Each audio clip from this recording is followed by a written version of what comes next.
President Obama is angry over recent public disclosures of classified information in Washington, and the intelligence community is re-evaluating the post-September 11th push for greater intelligence sharing, Director of National Intelligence James Clapper said Wednesday.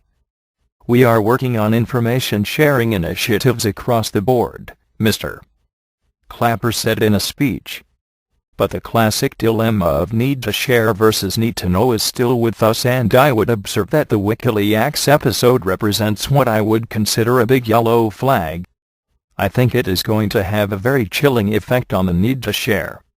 The remarks at the Bipartisan Policy Center in Washington came in sharp contrast to his predecessors, who called for increased information among the 16 agencies that make up the U.S. intelligence community.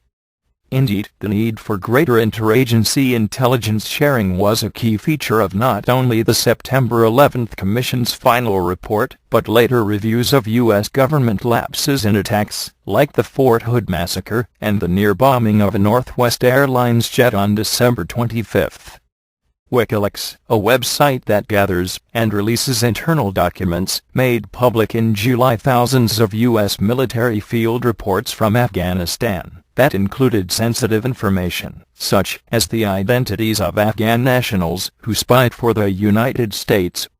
The disclosures prompted the Taliban militia to announce a campaign to find and kill so-called collaborators. Mr. Clapper said, "The leaks are upsetting Mr. Obama.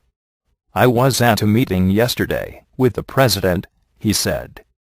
"I was ashamed to have to sit there and listen to the president express his great angst about the leaking that is going on here in this town." The intelligence chief continued, chastising anonymous senior intelligence officials who, for whatever reason, get their jollies from blabbing to the media. Mr. Clapper added that the president remarked, "The irony here is people engaged in intelligence can turn around and talk about it publicly." In voicing criticism of leaks to Mr. Clapper, Mr. Obama joins a long list of presidents frustrated by the publication of sensitive government information in the press. President Nixon set up a counter-leak squad known as the Plumbers after Daniel Ellsberg, a military analyst, gave the New York Times a secret history of the Vietnam War known as the Pentagon Papers. Mr. Clapper, who was sworn in as the fourth Director of National Intelligence on August 9, said he has sought to emphasize counterintelligence, the identification and countering of foreign spies, work that requires compartmentation or tightly controlling intelligence data.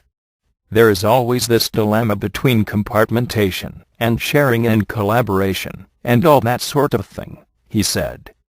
"In this day and age with the hemorrhage of leaks in this town, I think compartmentation, appropriate, reasonable compartmentation, is the right thing to do." Earlier directors of intelligence voiced different concerns following the report of the National Commission on Terrorist Attacks on the United States, or the September 11th Commission, that criticized intelligence agencies for failing to connect the dots despite having pieces of intelligence that might have averted the attacks. The final report recommended that information procedures should provide incentives for sharing to restore a better balance between security and shared knowledge. Thomas Kean, former New Jersey governor, who co-chaired the September 11th Commission, said he understood Mr. Clapper's concerns, but said he favored greater intelligence sharing. "I understand exactly what he is saying," Mr. Kean, who was in the audience for Mr. Clapper's speech, said in an interview.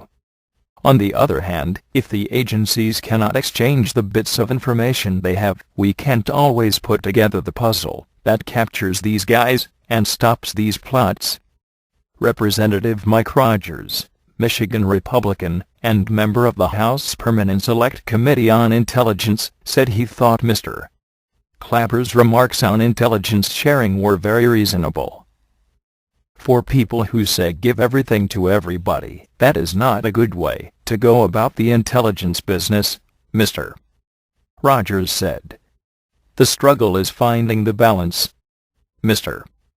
Obama's Justice Department has pursued prosecutions against government employees who provided information to the New York Times and the Wall Street Journal. Senator Christopher S. Bond, Missouri Republican and Vice Chairman of the Senate's Select Committee on Intelligence, said in an interview that the president's outrage is misplaced. "I think it's ironic that the president is so concerned about leaks when he sanctioned what seems to be a mass secret spilling by his top aides for the Bob Woodward book," Mr. Bond said. Mr. Woodward's book, Obama's War, includes lengthy passages that quote classified memos and briefings that are attributed in part to senior White House officials. One such passage discloses that the CIA maintains a 3,000-troop army in northwestern Pakistan. The book has described briefings and materials to which only a few people have had access, Mr. Bond said.